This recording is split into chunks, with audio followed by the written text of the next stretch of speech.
The Curiosity Incident. Chief Science Officer Ilara Voss adjusted her multifaceted sensory array as she studied the holographic display before her. The crystalline projections showed a human military vessel, the HSS Paradox, maintaining a steady course through the Orion Cygnus border sector. Unremarkable in design by galactic standards, the human ship appeared almost primitive compared to the elegant biosynthetic curves of her own vessel, the Celestial Inquiry. "Are you certain about this course of action, Science Officer?" First Nexus Toral's voice resonated through the chamber, his 12 appendages shifting nervously as his exoskeleton clicked with concern. "The Evolutionary Council has requested definitive answers, First Nexus," Ilara replied, her silver-blue skin shimmering with determination. "For 3 decades, humanity has maintained this inexplicable no-scanning policy for their military vessels. Every species in the Galactic Compact submits to standard scanning protocols, a fundamental requirement for peaceful cooperation."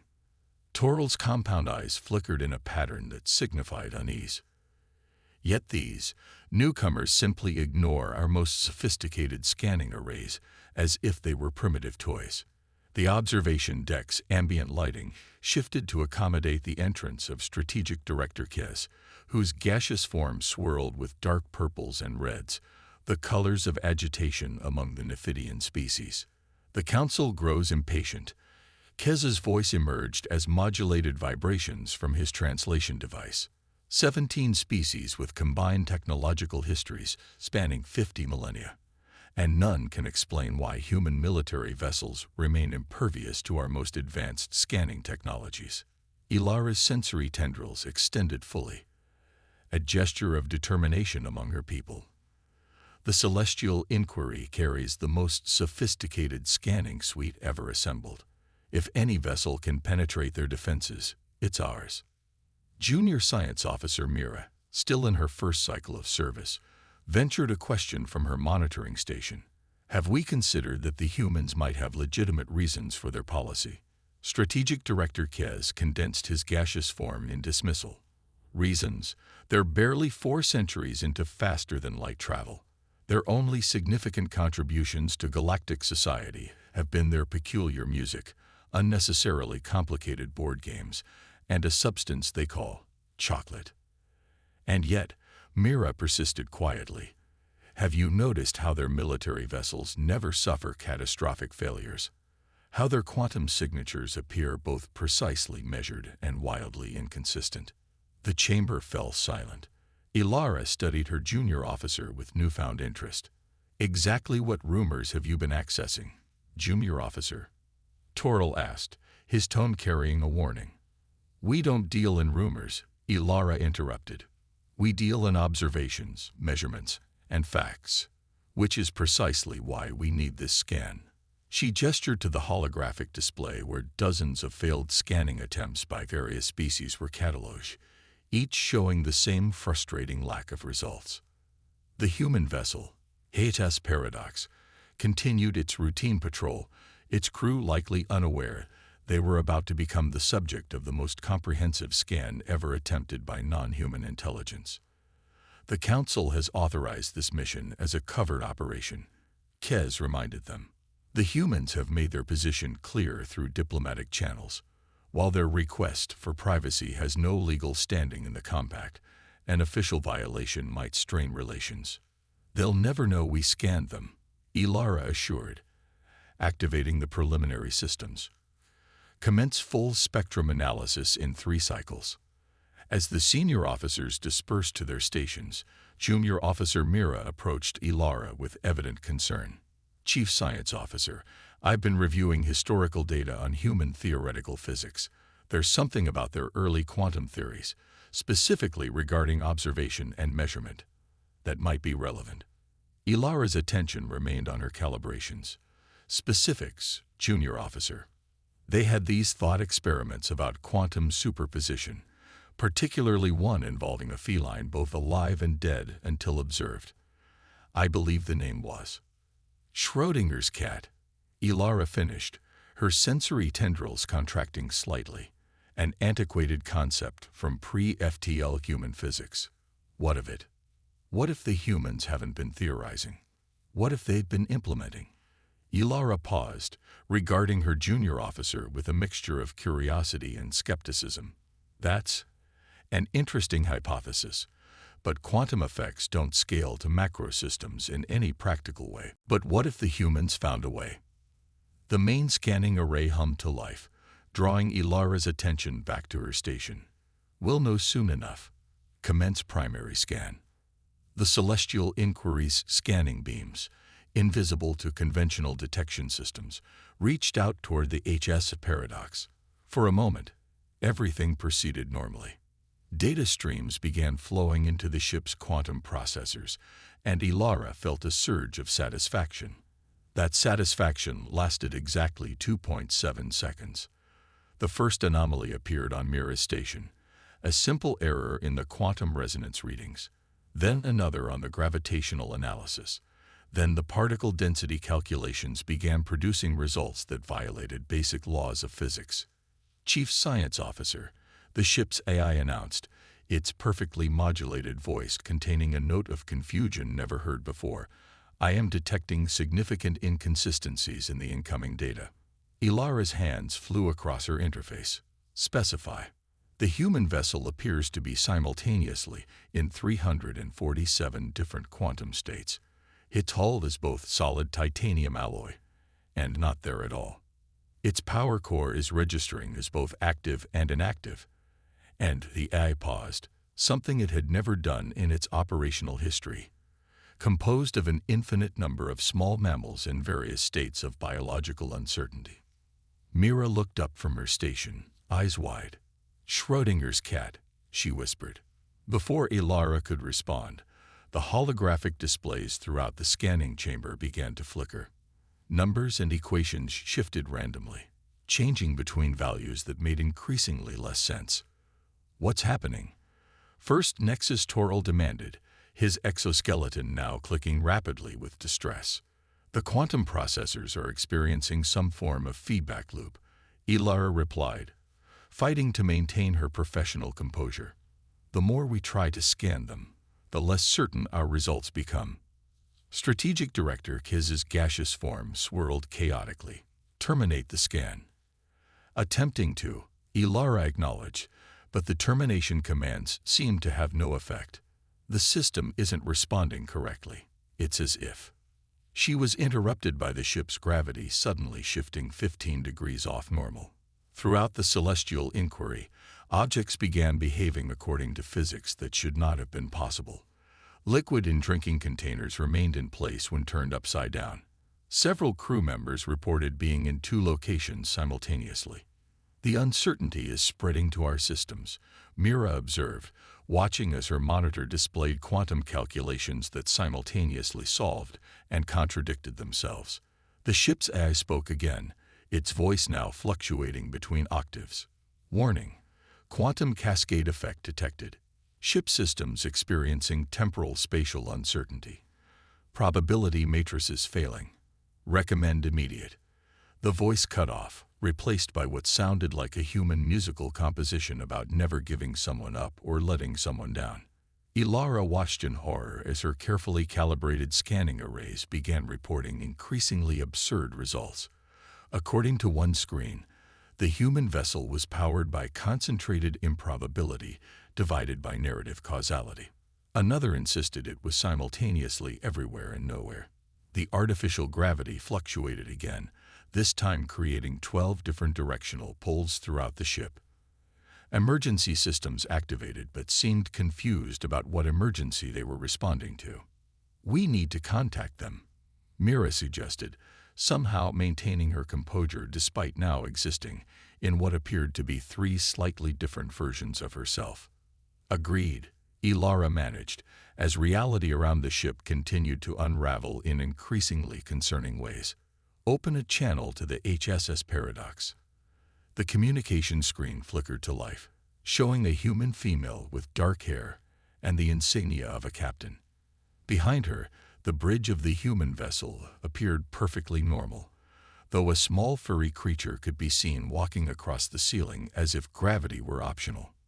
"This is Captain Maya Chen of the HSS Paradox," the human said, looking frustratingly calm given the circumstances. "We couldn't help but notice you're experiencing some quantum irregularities. Would you like assistance?" Ilara, her professional dignity dissolving as rapidly as conventional physics around her, could only nod as the ship's beverage dispensers began serving every drink simultaneously in cups that were both full and empty until observed. The quantum revelation. Captain Maya Chen of the HSS Paradox maintained an impressive professional demeanor as she addressed the increasingly non-Euclidean bridge of the celestial inquiry. Her image on the communication screen remained stable even as the alien vessel's reality continued to fluctuate around equivalent probability states. "I'm dispatching our quantum stabilization team to your vessel," Chen explained, consulting a datapad that briefly transformed into a butterfly before returning to normal. "They'll help restore conventional physics to your ship. I should warn you they'll be wearing blindfolds. It's generally considered poor form to look directly at quantum uncertainty fields." Ilara, struggling to maintain a single coherent quantum state, managed to respond despite the fact that her voice now seemed to be coming from 3 different positions simultaneously. You knew this would happen. It's why we established the no-scanning protocols 30 years ago," Chen replied with a hint of sympathy. "Unfortunately, some lessons need to be experienced firsthand." Within minutes, a human shuttle docked with the celestial inquiry. The boarding team, as promised, wore specialized blindfolds that seemed to shimmer with uncertainty. They moved with surprising confidence through corridors that occasionally forgot they were supposed to be straight. The team leader, a woman with an identification badge reading Dr. Samira Khan, Quantum Physics Division, immediately began setting up equipment that somehow looked both incredibly sophisticated and improvised from household items. "Fascinating," Dr. Khan commented, her blindfolded face turned toward a section of the ship that was experiencing 7 different time flows simultaneously. "Your quantum processors tried to measure our uncertainty drive directly. That's like trying to determine which way a compass points by gluing it to a magnet. Uncertainty drive," Ilara managed to ask, her sensory tendrils now experiencing their own existential crisis. "Humanity's great contribution to faster-than-light travel," Khan explained, adjusting something that looked suspiciously like a modified coffee maker connected to complex mathematical equations given physical form. "We discovered it entirely by accident in the early 22nd century. First, Nexus Toral, who had somehow ended up with 3 of his 12 appendages existing in a parallel probability state, joined the conversation. But why would you build your military vessels around technology that defies observation?" Captain Chen's voice came through the communication system. "Because it makes us effectively impossible to target. Can't lock weapons on something that might be simultaneously in every possible location within a given probability field." As the human team worked, Dr. Khan continued explaining. "Early in our quantum physics research, we discovered something absurd. Our quantum computers produced perfect results, but only when no one was looking at them. The moment we observed the process, the quantum states collapsed into conventional outcomes. Schrödinger's cat," Junior Officer Mira said, "now existing in only 2 states instead of 3. Progress, apparently." "Exactly," Khan exclaimed, sounding genuinely delighted despite the reality-bending chaos. "Instead of trying to solve the observation problem, we weaponized it. Our military vessels are essentially massive quantum computers that maintain superposition states until observed, and the more precisely someone tries to observe them, the more uncertain they become." Strategic Director Kez, whose gaseous form had stratified into 17 distinct layers of probability, somehow managed to sound indignant. "That violates fundamental principles of galactic engineering standards." "No," Captain Chen corrected gently from the communication screen, "it just embraces the fundamental weirdness of quantum reality that most species try to engineer around. We turned physics' most annoying quirk into our greatest defensive advantage." As the human team continued their work, reality gradually began to stabilize throughout the celestial inquiry. Systems returned to normal function, though the ship's AI seemed to have developed a taste for human music and a tendency to wax philosophical about the nature of existence. Your ship should be mostly back to normal in about an hour, Dr. Khan explained, adjusting her final calibrations. Though I should warn you that your beverage dispensers might continue making everything taste like espresso for a few days. Quantum entanglement with coffee is one of the strangest persistent side effects we've never been able to explain. When most of the crisis had passed, Captain Chen requested a formal meeting. Holographic projectors were established in the Celestial Inquiry's now stable conference room, and the human captain appeared seated at a desk that miraculously remained in just one quantum state. I hope you understand now why we established the no-scanning policy, Chen began without preamble. It's not secrecy, it's safety. Your ship nearly experienced a complete quantum collapse because your scanning technology interacted with our uncertainty drives in ways that cascaded through your systems. Ilara, humbled but scientifically fascinated, leaned forward. How do you navigate and operate vessels based on technology you can't directly observe? Chen smiled. Very carefully. Our engineers are trained to work with quantum uncertainty rather than against it. We embrace the fundamental paradox at the heart of quantum mechanics, that the act of measurement affects the thing being measured. But such technology must have profound limitations. First, Nexus Toral observed. Of course, Chen acknowledged. But so does every technology. We simply chose to work with a different set of limitations than most species. Our military vessels can't be precisely targeted, scanned, or ambushed. Advantages that outweigh the inconvenience of occasionally finding your coffee cup in two places at once. Strategic Director Kiz had finally reorganized his gaseous form into a semblance of dignity. The Evolutionary Council will need to establish new protocols for interaction with human vessels. We've been suggesting that for 3 decades, Chen noted with diplomatic restraint. Perhaps now there's sufficient empirical evidence to justify it. Junior Officer Mira, who had been quietly analyzing data from the incident, suddenly straightened. Captain Chen, the quantum principles underlying your drive system, could they be applied to other technologies? Communications? Medical scanning? Chen's expression shifted to one of genuine interest. You're thinking beyond weapons applications. That's refreshing. She paused, considering. The paradox carries several of our quantum physicists currently working on exactly those questions. Perhaps this incident could lead to a research exchange instead of just an embarrassing report to your council. Ilara felt her scientific curiosity overcoming her professional embarrassment. A joint research initiative would be unprecedented between a compact species and humanity. Unprecedented doesn't mean unwise, Chen replied. After all, we just demonstrated that conventional thinking about quantum mechanics has its limitations. 3 days later, as the Celestial Inquiry prepared to depart, Ilara found herself in a final conversation with Captain Chen.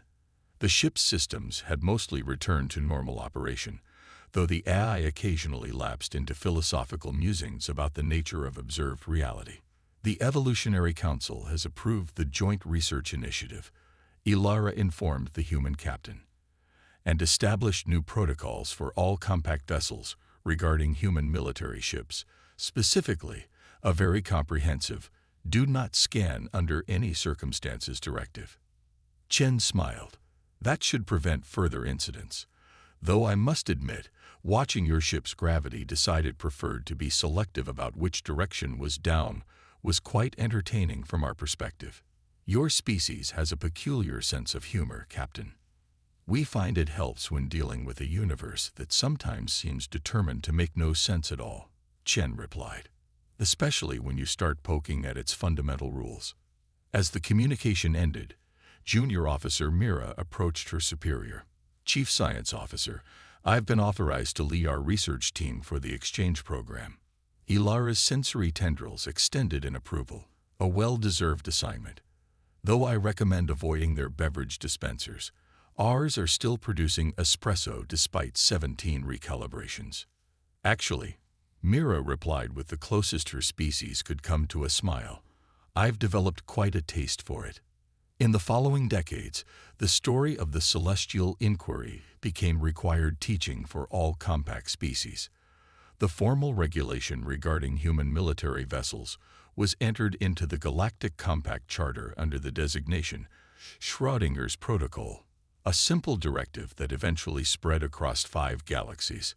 Human military vessels exist in all possible states until observed, and under no circumstances should anyone attempt to determine which state is real.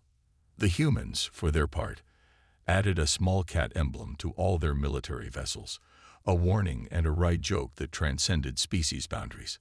Some things, the galaxy learned, are best left unmeasured.